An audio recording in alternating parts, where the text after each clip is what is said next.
Welcome to Excess Returns, where we focus on what works over the long term in the markets. Join us as we talk about the strategies and tactics that can help you become a better long-term investor. Jack Forehand is a principal at Validity Capital Management. The opinions expressed in this podcast do not necessarily reflect the opinions of Validity Capital. No information on this podcast should be construed as investment advice. Securities discussed in the podcast may be holdings of clients of Validity Capital. Hey guys, this is Justin. In this episode of Excess Returns, we welcome back Simplify's Mike Green. We build on our discussion in previous episodes with Mike about the impact of passive investing and discuss the academic research supporting his thesis and how he sees the situation playing out going forward. We also get Mike's opinion on inflation, the Fed, the risk of the rising use of options, and the short volatility trade, and a lot more. Mike always has thoughtful takes on a wide variety of investing topics, and that shined through in this interview. Thank you for listening. Please enjoy this discussion with Simplify's Mike Green. All right, Mike. Hello, thank you for coming back on Excess Returns. It's always a pleasure to have you here. It's a pleasure to be here, Justin. Thank you very much. Appreciate you and Jack for taking the interest. Yeah, you're very welcome. We've had you on a few times where we've talked about a lot of things with you, but we're going to start in an area that we have spoken to you about, but I think there's some interesting developments, and that's the update on the influence of passive in the markets and sort of your views on that. And I think, a lot of our audience, follows you and sort of, I think, knows about what those views are. But one of the things recently is you've been highlighting some recent work in the academic field on the impact of passive. And so we wanted to, maybe give you an opportunity to sort of talk about that. And then what are the most important papers out there that you've kind of come across, and what are the highlights of those? What are they showing? So this is one of the things I try to do for people when I give my full presentation. So if you're ever forced to suffer through that, one of the few benefits you get is kind of my academic appendix that says these are the things you should be looking at. If I were to start in terms of the process of how I arrived there and kind of the way I would encourage people to start, first paper is Lasse Peterson, Sharpening the Arithmetic of Active Management, 2016. Second paper that is really critical to understand is probably the work of Gabbay and Koijin, Xavier Gabbay and Ralph Koijin, the inelastic market hypothesis. I would supplement that with one of two papers from Bouchaud on this topic. JP Bouchaud is a hedge fund manager out of Paris. His work on market impact was extended into Gabbay and Koijin by himself and a couple of other co-authors in a paper called The Inelastic Market Hypothesis, a microstructural interpretation. Valentin Haddad, How Competitive is the Stock Market, introduces multipliers within securities and highlights this dynamic that I've been emphasizing recently. That's really the paper you've probably seen me refer to, which is the one that's talking about the least elastic stocks being the largest stocks, which feels paradoxical to most people, that the impact seems like it would be larger on small stocks, but it actually turns out that the impact of index buying is significantly greater on the largest stocks, which contributes to the dynamics we've seen of large outperforming small, not just in the form of technology, but across every sector of the market, right? So literally you can go into every single sector and you will see that the largest stocks continue to outperform. A couple of other papers that I think are really worth highlighting: Jonathan Parker, Financial Innovation, the case of target date funds, is one of the first to very clearly and simply lay out the impact of systematic allocation strategies that automatically rebalance between stocks and bonds.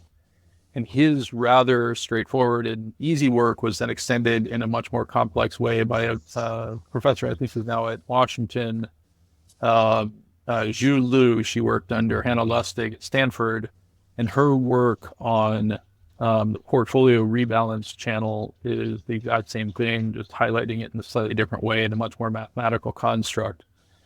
Those papers largely explain what we've been seeing, right? That what we're seeing is not the byproduct of thoughtful investors, whether they're skilled or unskilled, who are theoretically taking a discounted cash flow analysis projection on an individual stock and trying to value each security, but instead an increase in the growth of systematic strategies in which allocation is following a very simple rule, something like market cap weighting, and the implications of both that. And then the second component is of portfolios that systematically rebalance. One of the really interesting components about that last part is actually an area where we've removed systematic rebalancing. So you guys are old enough to remember when we used to construct portfolios and we'd say something like, I'm going to put a 10% allocation into small cap value because Ken French and Eugene Fama tell me that that outperforms over time, right? The studies are pretty clear on that. That largely was dispensed. I would actually be surprised if this wasn't the case in many of the portfolios you manage. That's not picking on you. It's just a standard practice in the industry. We've moved away from the idea of allocating a fixed percentage to things like small cap to choosing to allocate to a total market portfolio. And so when you actually do that, there is no limit to how small those smallest stocks can actually become, right? If they fall to 3% of the market portfolio, well, that's where they should be allocated. If they fall to 1%, well, that's where they should be allocated. At some point, the private sector bid would emerge, but that's really hard to actually do in an environment of higher interest rates and what I would argue is near peak profitability. So all of those kind of play into what I think are the mechanical behaviors that we've seen where prices seem to increasingly deviate from underlying fundamentals. Are there any areas that you think you'd like to see more work being done in the academic field, at least on this topic? Like, do you have anything in mind that if you were to like commission, a research paper out there, is there anything that you think you would like them to look at that they're not looking at? Well, I mean, the area where I had differed from most of the academic studies was actually addressed by a paper that I encouraged the writing of in 2022 by Marco Salmon, who's a professor at Harvard. He had written a paper evaluating the impact of passive, similar to some of the work of Haddad and others. And he scaled the impact by assuming a level of passive share, right? And so actually Haddad does the same thing. They both assumed that the very obvious share that they could glean from BlackRock, Vanguard, and State Street was effectively the sum total of passive share at about 15% of the market cap in 2020. My work suggested that it's actually a multiple of that, and I pushed Marco to evaluate that. He came up with a methodology where they looked at the fraction of shares that are actually changing hands on index rebalance as a strong indicator of what the actual share was. And as I expected, it turns out that that number is somewhere around 38 to 40%. So and that's back in 2020, 2021. So we're at a level of passive penetration that's far greater. And if you read the Valentin Haddad paper again, how competitive is the stock market, and you understand how they've scaled the impact, you understand how important that assumption of 15% was. It's a much bigger problem than Haddad's paper would actually suggest due to the much higher share of passive investing. So is the academic work finding what you've talked about, basically, which is the idea that liquidity doesn't scale with size, and that's why the biggest companies are more affected by this? That's the easiest way to think about it, but it's also a function of the inability to replace, right? So if I'm deciding to construct a passive index, replicate the S&P 500, there's two approaches I can take. I can buy every security, or I can statistically sample, right? And if I think about something like United Airlines versus Delta Airlines, do I actually care if I get Delta and United in there? Combined between the two of them, I'm going to make a guess and say they're 0.3% of the S&P 500. They're functionally exchangeable. It's not going to have a meaningful impact on my portfolio behavior if I get one versus the other. But I can't exclude Apple. I can't exclude NVIDIA. I can't exclude Microsoft. And as a result, it actually turns out that even within passive, there are degrees of inelasticity in terms of demand for individual securities. Yeah, it's interesting. Like we run some direct indexing strategies, and we know some people who do as well. And that's an interesting problem they face, which is the idea that, if I have to replace, if I'm selling NVIDIA or if I'm selling Apple, like what to replace it with to continue to track the index is a very challenging thing because these companies have gotten so big. and there's not really any great proxies for exactly, for that, the idiosyncratic risk of those individual companies. Yeah, I mean, at the scale of the weights in the S&P 500 or even the total market index, which again, now remember that the S&P 500 is, I think, 94% of the weight of the total market index at this point. The small companies just don't matter. It's the easiest way to put it, right? And you actually hear this commentary on Twitter, for example, which I think is fascinating, right? People are like, I don't care what's happening to the smaller companies. I don't care what's happening to small private companies because it doesn't affect the index, which is what I trade. The real problem associated with that is actually sociological. It creates exactly the type of fragility that Nassim Taleb has highlighted over and over and over again. There were actually studies on this done in the 1990s, looking at the impact of bankruptcy dynamics around large companies versus small companies.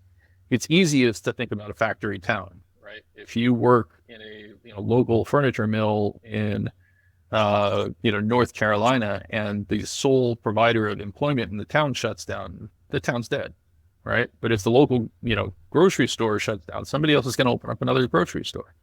Same thing is true when we start talking about these giant companies, the Microsofts, Apples, et cetera. I am in no way suggesting that Apple or Microsoft are going to fail. In fact, I've got bets in the opposite direction. But the simple reality is that we're making our economy and our markets more and more dependent upon the idiosyncratic risk, to steal Jack's term, of very large companies and the associated fortunes of them. I want to ask, we're going to ask more about the risks, but first I want to ask about, you've been tweeting a little bit about this recently, and one of the things you keep saying is, I wonder what might be happening. People are showing something that's going on in the market, and then you'll reply with some charts and say, I wonder what might be happening. And one of the charts you replied with was the academic research in terms of, I don't know if it was the performance or the multiples of the big companies against all other companies. It's sort of in the academic research, it goes up for a little bit, which is what we've been seeing, but then eventually it seems like it accelerates a lot in the academic chart you included. I'm just wondering, is that what we would expect to happen here? Is that these companies are getting a little bit more expensive, and eventually that's really going to accelerate? Well, it's ultimately the dynamic of two things, right? One is, as you scale that market cap, again, it goes back to this issue of the inelasticity component. One of those clear dynamics is that liquidity does not scale with market cap. It scales with volume and effectively volatility. Not exactly volatility, but close enough as a proxy. The largest companies are actually in many ways more volatile today than the smallest companies because of that inelasticity dynamic, right? We've seen Tesla and Apple and NVIDIA, is the obvious one, have these unbelievable moves and expansion in terms of multiples. It's really just a function of people trying to push money into these names when the volume doesn't appropriately scale, right? The liquidity doesn't appropriately scale. It is an exponential function. Because if you allow Microsoft to grow to be 10% or 20% of the index, you actually are creating conditions in which that becomes even more true. The next dollar into a Vanguard index fund, if Microsoft were 20% of the index, would totally overwhelm the actual liquidity that's being provided in the market. You'd see a huge market impact associated with that buying activity. And to be very clear, that's really what it is. All we have seen from passive on a continuous basis is an underlying bid, right? Because passive has gained share, because more and more money is flowing into passive, as I've pointed out repeatedly, there's really only about 5 days in history that I can point to where there was a net selling of passive. None of those were particularly attractive days. So that was actually one of the questions I was going to ask you. So there really is not much experience in the past with what happens when passive goes net negative. Correct. Because it really just hasn't happened, right? Remember, in the course of my career, which is basically forever, the underlying dynamic is passive has gone from about 1% market share when I entered the markets to today it's somewhere in the neighborhood of 40%. That continuous share gain, which really accelerated after the Pension Protection Act in 2006, and then took another leg up in an even more rigid form with the introduction or the transition to target date funds, as what are called qualified default investment alternatives. That happened in 2012, right? And at that point, if I remember correctly, passive was only 15, 16% in 2012. Today, we've roughly tripled that share. When you think about how passive could go negative, I mean, off the top of my head, I think of probably two different scenarios. One is more acute. we see like a 2008 type scenario, where there's just big flows out of passive or people reduce their flows or some sort of market crisis that leads to that. And the other would be, I guess, as the boomers retire, you could argue that they may become negative eventually, even though they're probably a lot less passive than the people that are contributing. You could have more of a slow type thing where eventually it goes negative that way. Are those both reasonable?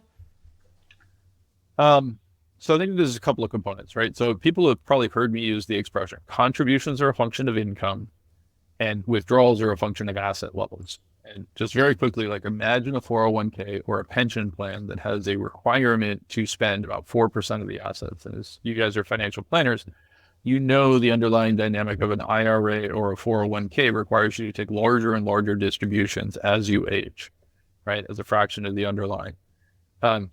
That means that if valuations are really high, right? So stock price to income or market cap to GDP, right? Which was the classic Buffett indicator. Since GDP is really just a measure of domestic income, you can flip that on its head and effectively think of that almost like a PE ratio. What are we paying for the financial assets of our country, the equity financial assets, publicly traded equity assets of our country? As that multiple gets higher and higher, it becomes harder and harder to replace the withdrawals with the contributions. And so whether it's actually the baby boomers going negative or whether it's a function of even institutions that might be forced to withdraw over and above their contributions, these are all contributors to that underlying dynamic. Like just mathematically, at some point, it breaks down. Did this happen? Did passive go net negative in 2008 at all or not at all?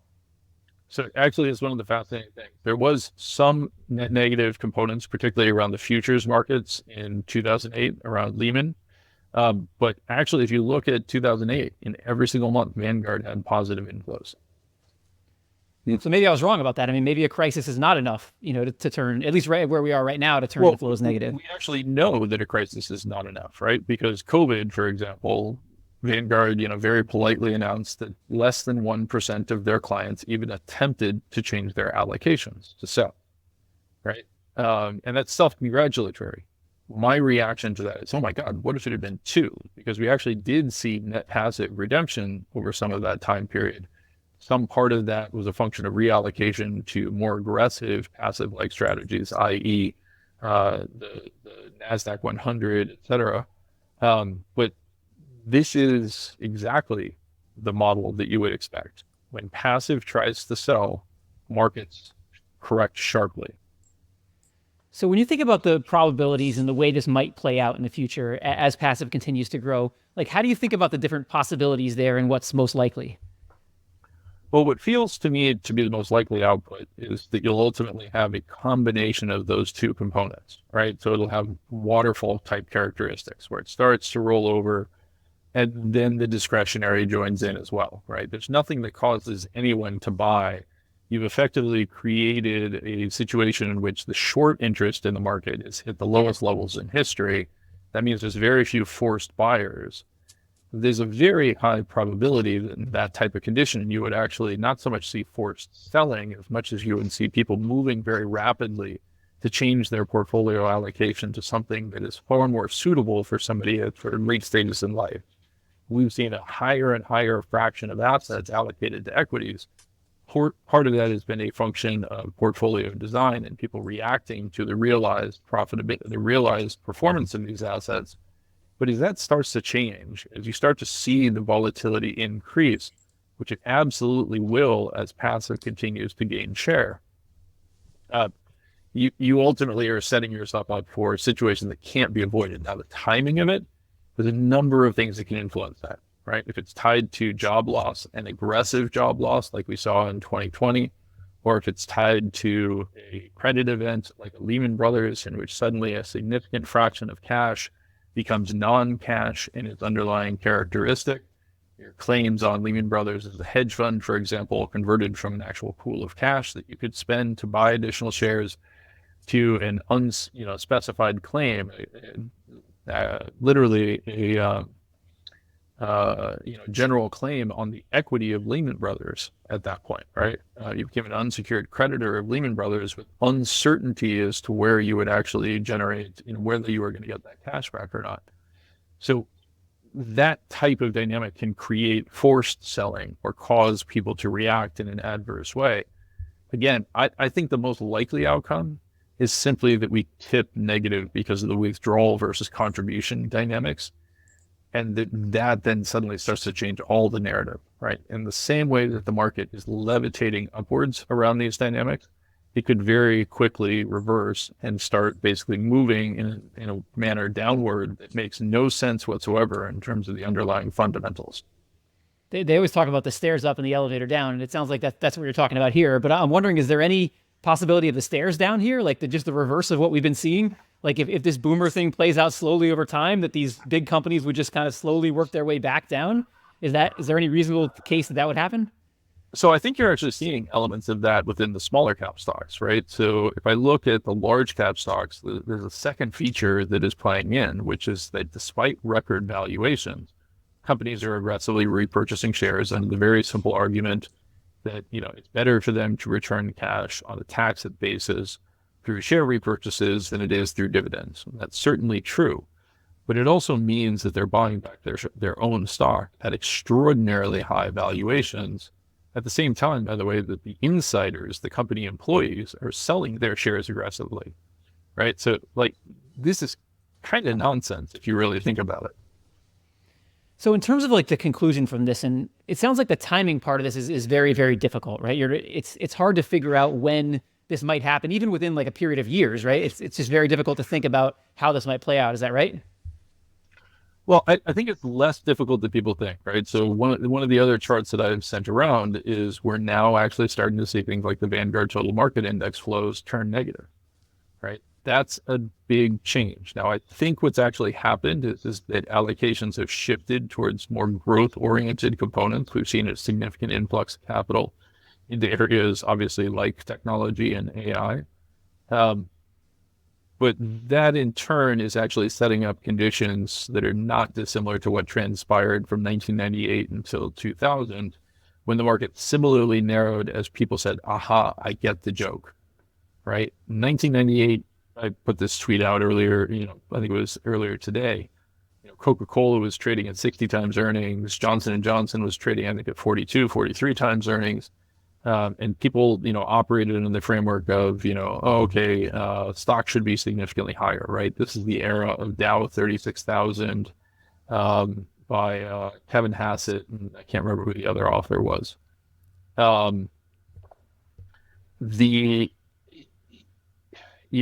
that period from 1998 to 2000, the market narrowed significantly as people basically said, okay, this is all about technology, right? I think we're seeing something very similar with the AI characteristics today, which is also one of the reasons why it's so hysterical is the wrong term. But it is how it kind of feels to me, where people are piling into AI related stuff, basically saying, oh, well, this is the only thing that could explain what we're seeing, right? The economy must be transitioning to this unbelievable productivity boom associated with AI. It's a very hard pill for me to swallow. And in terms of the magnitude of this, I guess that's also very hard to predict, but you're not thinking like a 10% correction, when this whole thing reverses, right? You're thinking this could be like a significant market event. Well, we don't. So the quick answer is we don't know, right? But the dynamics of Volmageddon, for example, are actually quite instructive. If you looked at the characteristics of Volmageddon, you'd gotten to the point where the inverse VIX ETFs, the passive exposure to a rebalancing of the UX futures, had gotten to the point where it was consuming about 70% of the liquidity on any given day, right? That meant that when an excess of liquidity needed to be pushed through, the system was incapable of absorbing it, and prices collapsed. This is not dissimilar, right? You guys occasionally talk to active managers. When you look at their portfolio construction, one of the questions you ask is, how much cash are you carrying? And the reason you ask that is not necessarily because you're worried about the drag, but more because you're raising the question of how thoughtful are they about the optionality associated with cash. Can they meet redemptions without being forced to sell? Could they opportunistically buy things if prices were to retreat? A very typical level of cash historically for an active manager was around 5%. In today's interest rate environment, I would expect it to have risen to something close to that. But because passive vehicles carry no cash, and because the market cap weighted indices have performed so well, active managers are being forced to chase the passive managers who carry no cash whatsoever, right? So if I were to look right now, I actually have not done this month so far, so we'll see where it shows up. But if I were to look at the holdings of the Vanguard Total Market Index, the current cash balance on a $1.6 trillion fund complex is 21 million bucks. Right? So the only way that you meet a redemption in the Vanguard Total Market Index is by selling shares. One of the conclusions a lot of people have made from this, including David Einhorn, who's used your work and had a great podcast with Barry Riddles where we talked about this, is the idea that fundamentals really don't matter anymore. And I'm wondering, and I know back in the day, when fundamentals did matter, you were a small cap value guy, you have a bunch of experience as a fundamental manager. Like, do you think we ever get back to that? Do you think, would it require a meltdown of the market for that to happen? Do you see a future where fundamentals might matter more? Well, so I don't think either David or I would say fundamentals truly don't matter, right? Clearly fundamentals matter for a variety of reasons. One of the most obvious being things like what we saw with Hertz, for example, over the periods of the meme stock craze, or the dynamics of GameStop or others. You saw those prices move to extraordinary levels on the back of short squeezes, and then the fundamentals reassert themselves to an extent, right? They ultimately, companies that need to tap capital markets to raise cash and to refinance their debt are uniquely exposed to companies that don't need to do that. And that's a really big deal, because if I'm issuing shares into the market, I've got to find somebody to buy them. And if, this is one of these crazy things when you really think about it, like Keith Gill on GameStop helped GameStop raise $4 billion, $3 billion of which came in a 2-week period before the company announced that their earnings were going to be a disaster, right? And he made somewhere in the neighborhood of $200 million. That's just about what the underwriting fees would have been for that type of capital raise from Goldman Sachs. So this is the perverse world that we live in, where Keith Gill has effectively become a, underwriter for the issuance of GameStop shares by creating a short squeeze. Yeah, you could probably compensated exactly like an underwriter. You could argue GameStop might not exist without Keith Gill. They've raised so much money. I think there's an extraordinarily high prospect of that, right? This was a company that many people who were shorted thought was going to go to zero. Now there is no prospect of that company being wiped out over any reasonable period of time, for the very simple reason that it's got a ton of cash. Now, are they going to invest that productively, and does that cash justify their existing market cap? I don't think so. But we're left explaining nonsense in markets right now, where you see things like MicroStrategy trading at huge premiums to the only value, quote unquote, value that's there, and something like it's Bitcoin. There is no rational explanation for that. Just two more things I want to ask you about before we shift to macro. The first is options. If you look at any chart of the amount of use of options in the market, it's gone up dramatically since 2020. The rate of increase has slowed, but it's still way higher than it was. Do you think there's any risk to that in terms of the overall market, the fact that options are being used a lot more than they were before? Well, I think it creates a leveraging mechanism, and I think that there's a risk in a couple of different frameworks, right? One is that, just remember from a leveraging standpoint, if I were to buy an at-the-money call on a stock, that's typically going to be, there are obviously some characteristics rather that depend, but that's typically going to be a 50 delta position as compared to the 100 delta position if I were to be long the underlying security. I'm able to use far less capital to gain a very similar exposure. So there's been no question in my mind that we've seen an element of leveraging positions associated with the growth of that. The second thing is to remember that more than 100% of the growth has actually happened at very short expiry options. So that means that the characteristic of the distribution of options has changed. And we see this in the price behavior of the VIX, where skew has taken a significant retreat, or has retreated to levels that are among the lowest in history. And in many ways, we actually see positive skew associated with single names for top side exposure. People want to have a levered exposure to NVIDIA. Great example of that would actually be the levered NVIDIA funds, which have been among the fastest growing funds in history, if I were to look at something like the NVIDIA 2X or the NVIDIA 3X, I think there's a 3X, isn't there? Let's just see here. Look, there's billions of dollars in those, isn't there? There's billions of dollars in them, right? It's not totally dissimilar to the dynamics around what we saw with Bitcoin. I wonder how much of that is like institutional people who are using it maybe in an intelligent way, and how much of that is retail people who are just making huge bets on NVIDIA. The quick answer is it's very hard to know, right? Let's look at the NVIDIA, granted shares too long here. Let's see if we can look at the holders list. This is awesome when you actually think about it, right? So Citadel and Jane Street are the largest holders, followed by Millennium, Jump Financial, Korea Investment Management, Morgan Stanley, Wolverine Trading, et cetera. That tells you that effectively it's being used by professional traders to either scalp option premium or to delta hedge other positions that they have in a more effective manner. The one other thing I want to ask you about before we switch to macro is the short vol stuff, because you've seen that stuff. Volatility's been pretty muted. You've seen that stuff growing again. I know you were way out ahead of the XIV thing when it happened, although this is a very different dynamic now. Is there anything that concerns you there? Well, there is no way around the fact of being very concerned when you see implied correlation at the levels that we're seeing. So for an out of the money call, for example, implied correlation is currently, I think, around 5%. We've never seen anything like that in history. And what that tells you, remember, the correlation is not a liquid tradable market. The spread between correlation trades is typically 15 to 20%, right? So if I'm quoting you at 5, that actually means that I could probably buy it at 20 and I could sell it at 2. When you have that type of dynamic, it means that correlation, which is theoretically an input into the model, actually becomes an output. There's no way to arbitrage it into anything close to a stable price level.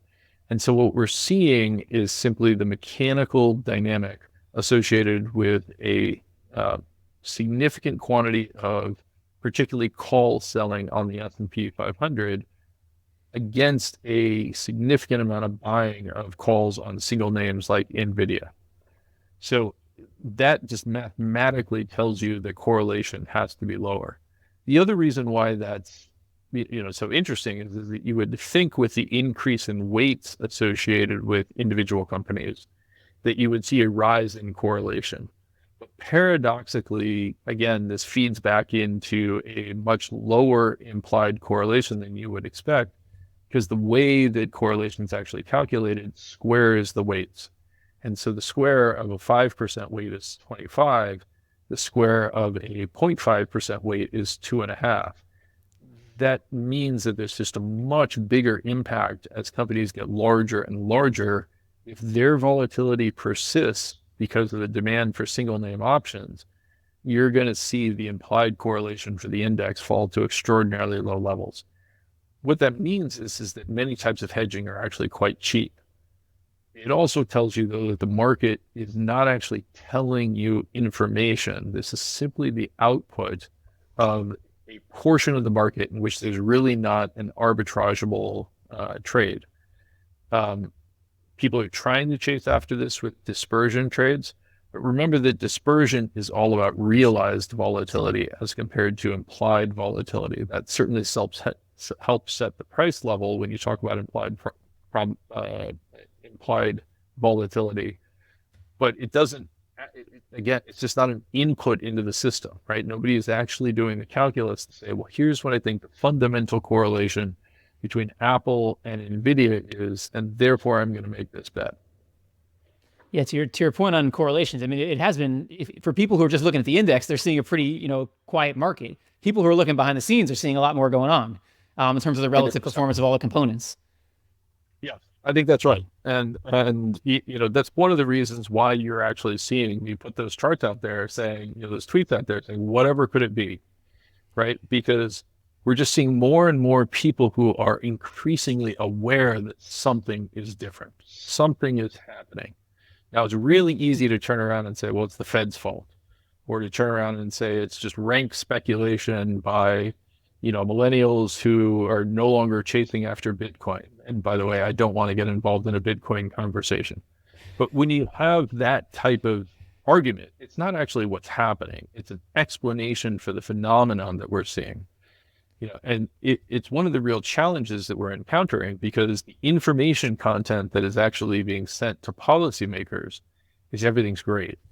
Even as bankruptcies are surging, delinquencies and defaults are starting to rise rapidly in consumer areas, businesses themselves, commercial real estate, et cetera, all these areas are wilting and dying on the vine, even as we're told by many people, because there's speculation in various forms of crypto, or because there's speculation in AI, that somehow or another the right answer is the Fed should be hiking rates yet again, right? I mean, it's just, it's so absurd in its underlying construction to think that the sign of restriction of the Fed is a function of what the price level is for SMCR, right?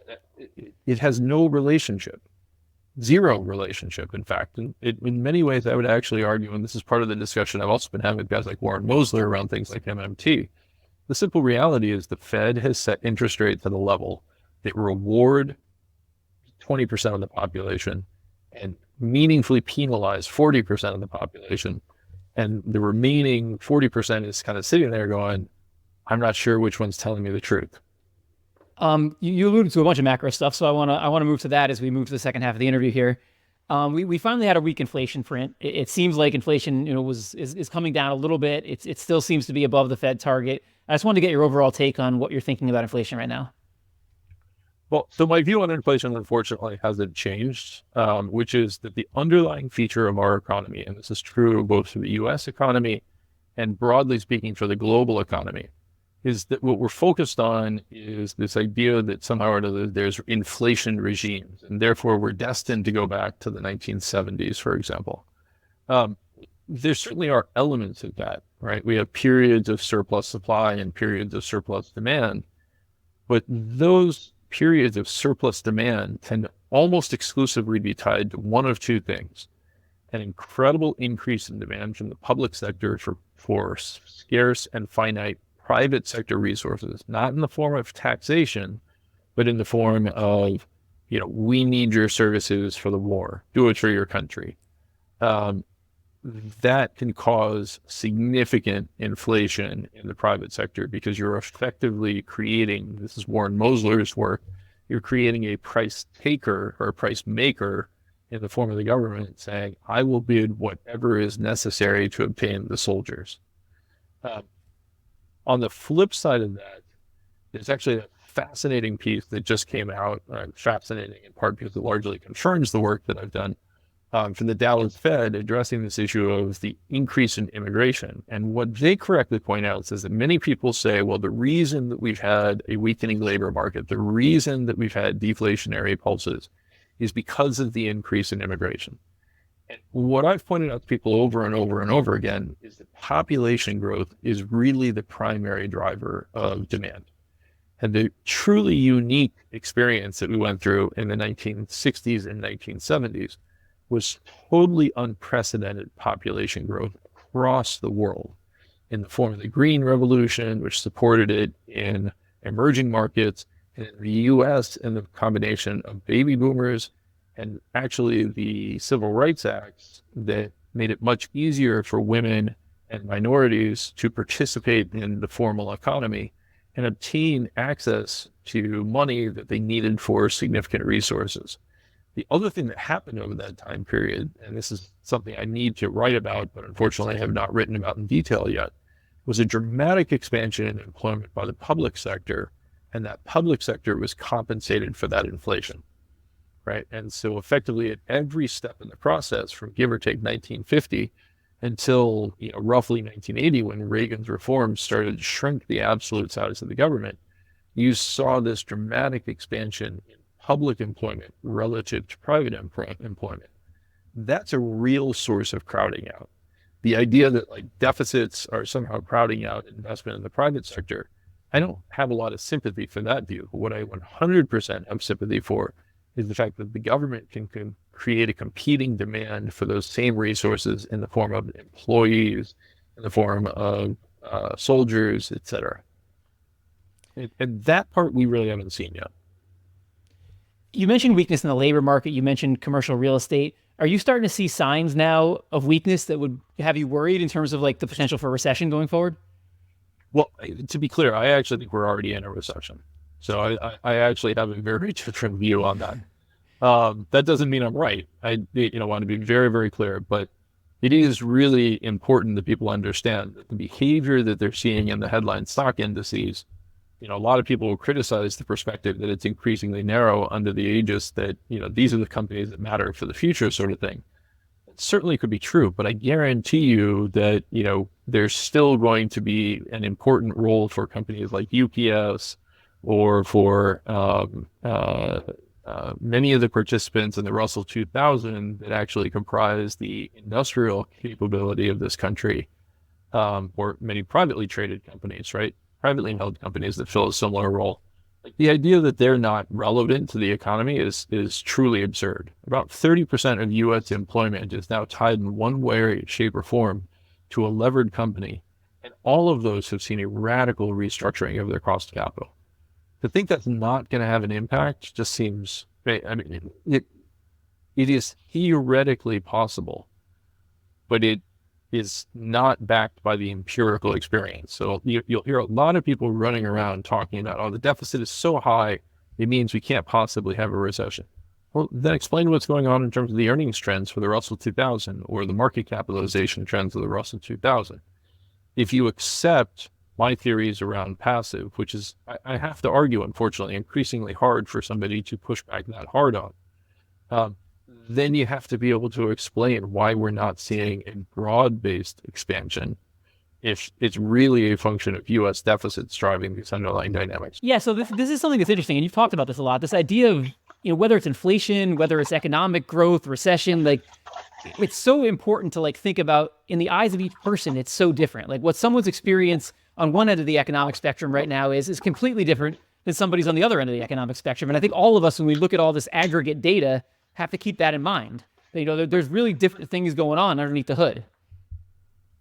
Yeah, I think that's right. I think this is one of the great ironies is that we moved into a post-Keynesian world in a lot of ways, but we're still using aggregates. We talk about consumer spending. We don't talk about, jack spending, right? We are increasingly capable of disaggregating the economy into atomistic analysis that is, viewing groups as very distinct, but we just haven't done it yet, right? We really haven't done it yet. And so one of the charts that you had sent me that you wanted to discuss is this repeated refrain that we hear, that the bottom 50% balance sheets have improved so much, right? And I'm sorry, that is just a fundamental misunderstanding of what's actually transpired in that cohort. What's transpired in that cohort is that is the cohort that has had the greatest increase in old age representation. And so when you replace relatively young people with much older people, by definition, their incomes are lower and their balance sheets are stronger. They've paid off the debt on their house. They've accumulated retirement accounts, right? All of these things are actually playing through into the data sets that we're receiving that are just deeply insulting and misleading to many segments of our society. Yeah, Jack spending, you mentioned, that would probably be a constant recession indicator because Jack is so cheap that Jack spending is always probably going down. So you probably want to use that in the aggregate economic data. It's a contributor though, right? And so, again, another phrase that I use all the time is, why are you reading this now? All of a sudden it's become de rigueur to post things saying, well, baby boomers are being too stingy. They should be giving their kids more money, et cetera, et cetera, et cetera, right? Well, who's writing that? Retired baby boomers or their kids, right? And the answer to that. That why I'm reading this now framework is so powerful. Ever since I started reading Ben Hunt, I ask myself that all the time. And when you ask yourself that all the time, you think about a lot of things very differently. Yeah, I think that's right. I was going to ask you about what the Fed might do, but I think I want to ask you a more high-level question because we're all concerned all the time about what the Fed might do. And I'm wondering, are we too concerned about that? I mean, it seems like we're always talking about what the Fed might do. We've talked about a lot of dynamics here that may not have too much to do with what the Fed is doing. Do you think we're overly concerned with what the Fed is doing? I I think that there are elements of it that we are overly concerned, and there's elements that we are under concerned, right? And again, it goes back to what is the right interest rate? Well, the right interest rate for Jack Forehand is very different than the right interest rate for Justin Carbonneau, and very different from the right interest rate for Mike Green. Mike Green prefers 0, by the way. The dynamics associated with that are what's causing this bifurcation, where after a 10-year period at 0 interest rates, in which it was presumed that the Fed could stimulate by lowering interest rates, and it didn't really do all that much, right? Europe went even further and had negative interest rates, which anyone who's thoughtful about the structural components of an economy would say, hey, wait a second, this means you're taxing capital. Right? How is that possibly stimulative? You give a government agent called a bank $100 and they give you back 99 at the end of the year. That's a tax, right? Under any construct.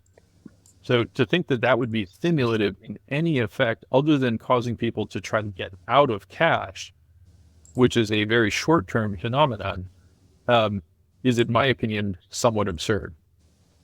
On the second part, and again, we see this unwind in the opposite direction.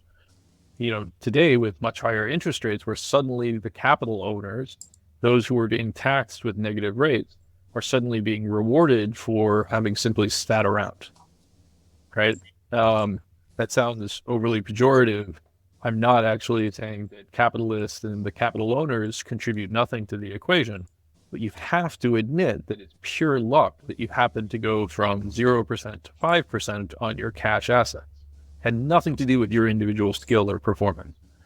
The second thing that I would emphasize about the Fed is I think they have the story totally wrong in terms of what's likely to happen when they engage in their behavior. They've waited because they've tried to get inflation lower. Part of the dynamics are that current inflation, right, meaning the change in the price level, has already retreated to extraordinarily low levels. There's a reasonable chance that month-on-month inflation next month, or that comes out tomorrow, will end up printing negative, right? Now, you don't want to overreact to that, but you also don't want to underreact to that. And because we have such slow-moving aggregates like owner's equivalent rent, which were created in 1983 to reduce the impact that the Fed itself was having on inflation metrics. We used to include the mortgage rate in the calculation of the inflation rate.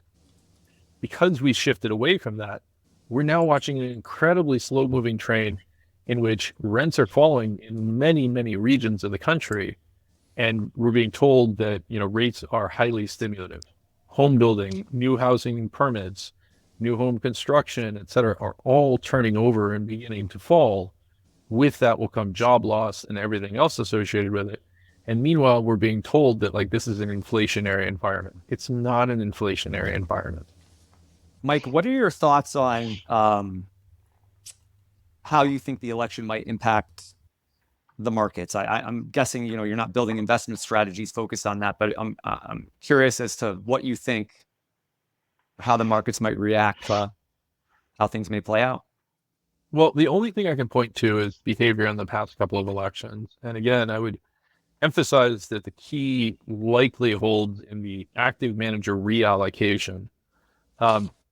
If we approach the election with considerable uncertainty, if it doesn't become clear that Trump is going to win, or that Biden or whoever replaces him on the Democratic ticket is going to win, then you're likely to see a risk-off period as active managers reduce their position sizes, just tied to that uncertainty, right? The risk-adjusted cost of holding those positions goes up in that uncertainty. You would expect them to reduce their positioning.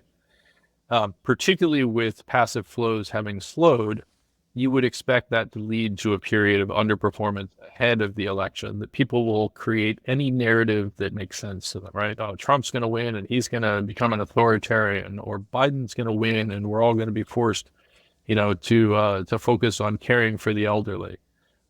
I don't know what the actual answer is. I just know that looks like a risk-off period ahead of the election. Regardless of the actual outcome, with that uncertainty resolved, it feels like you're going to have a risk-on event, and likely a risk-on event in the areas that active management focuses on, which is, or has an overrepresentation to, which would be something like small cap value. And so we actually saw this in 2016 upon the election of Trump, despite the fact that, commentators like Justin Wolfers were highlighting that they thought the market would crash in a 1987 style event on the election of Donald Trump. Instead, it did the exact opposite. We saw a massive risk on move in which the Russell 2000 in a very short period of time shot basically straight up. The exact same thing happened in 2020. Risk off into the election, following an unfavorable resolution of the election for almost anyone focused on things like capital gains taxes, etc. You actually saw an incredible risk-on event that everybody touted as the return to value, right? That the Biden administration was going to shut off oil and gas production, and therefore oil and gas prices were going to go to the moon, and oil companies were the place to be. That literally lasted about 2 months, right? Before the traditional forces reasserted themselves, and we started to see significant outperformance from technology and from large cap growth. Let's do a quick sort of flash round on some of these major asset classes as we kind of get to the end here. So what are your views on bonds right now? So I think twos are very interesting. I think it's actually quite fascinating. If I look at one-year inflation swaps, or I look at one-year rates, those are actually creeping slightly higher as as we start to price in additional rate cuts associated with some economic weakness that we've seen. We've seen a meaningful deceleration in nominal growth, and we've seen the Fed come out slightly less hawkish in the last couple of speeches. Particularly Powell is indicating that there is a likelihood of cuts this year. Others have said the same thing at this point. That to me makes things like 2-year bonds quite interesting. Further out the curve, because of the inversion of the curve itself, right? It is less extreme than it was, but because of the inversion of the curve, it becomes harder to see that extraordinary move. Again, I think this is one of these situations where I think the Fed is trapped. They just don't understand why they're trapped, right? So they think they're trapped by inflation. I would actually argue they're trapped because they're providing support to one element of the economy, one segment of the economy, and they're creating restrictions on the second set of the economy. If they don't move fast, the restrictions on the second set of the economy are going to turn into a credit crisis. The credit deterioration, the rating deterioration associated with that would cause credit availability to plummet as institutions that are allocated to these types of borrowers are forced to reevaluate the overall riskiness of their portfolio. That means credit availability falls. That's a contractionary event. And then they start cutting rates, removing the income support to the other part of the economy. That could get really ugly really fast. Well, that's one thing I wanted to ask you about, is how you develop a strategy that actually hedges against sort of credit spreads blowing out. I know you guys have an ETF that sort of hedges that risk out. Can you just talk about that? Sure. So part of what we're doing with that, and this is actually built around some of the components of the passive strategies that I talk about. Fund you're referring to is the Simplify High Yield Credit Fund with credit protection or credit hedging. We have 3 primary sources of protection that we can use there. One is just simply puts, right? So we can buy puts on the S&P, the Russell, we can buy it against HYG, et cetera. We also have a full ISDA in that. So it's a true hedge fund in terms of its capabilities in the ability to access hedges like credit default swaps. We're currently using a fraction, about 20% of our hedging is coming through credit default swaps because we view credit spreads as far too tight. We think that there's actually a positive expected return associated with CDS at these levels. But the primary source of protection that we're using there is actually tapping on features that we just talked about. This dynamic of companies that need to access capital markets versus companies that don't. And so we are long a basket of companies that are self-sustaining, have high profit margins, stable profit margins, don't have to hit the capital markets for either credit or equity issuance. And we're short a basket on a beta adjusted basis of the exact opposite. Companies that are serial issuers of equity and credit, companies that have poor operations that require them to continually refinance themselves. If you think about what you're actually doing there, you're going long companies that don't need access to credit, short companies that need access to credit. And so when credit stress emerges, the shorts meaningfully underperform the longs. It's been one of the nicer constructions that I've built over the course of my career where, and others have done similar stuff, right? SocGen has a product that is not totally dissimilar in terms of its construction. That type of product, that type of construction in the portfolio behaves exactly like credit spreads, with one notable exception, because the higher earning companies tend to have a higher dividend yield. They tend to be much more stable in their underlying construction. They're serially buying back shares as compared to issuing shares. That portfolio, while it has a lower beta than the junk portfolio, this is Cliff Asness's betting against beta type framework, that portfolio dramatically outperforms during periods of credit stress, while also offering a slightly positive return over normal periods of time. The only time that portfolio underperforms is in the aftermath of a credit event, as the stimulus comes in and as you see credit spreads contract dramatically.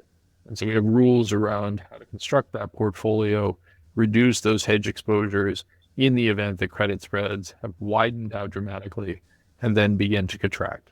I think the diversification of the three different sleeves in there is interesting. You're sort of trying to get at this protection through, these three unique aspects of the portfolio.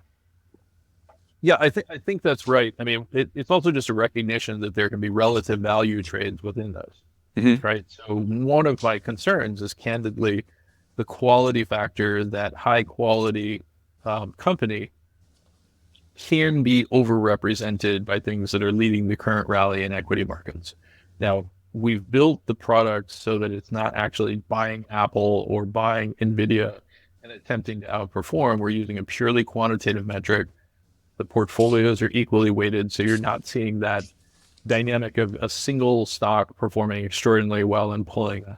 The second thing we do within those portfolios is we actually try to move away from the pure quality rating, which would skew you towards things like technology stocks, which have very little correlation actually with high yield stocks, or the companies that are these serial issuers.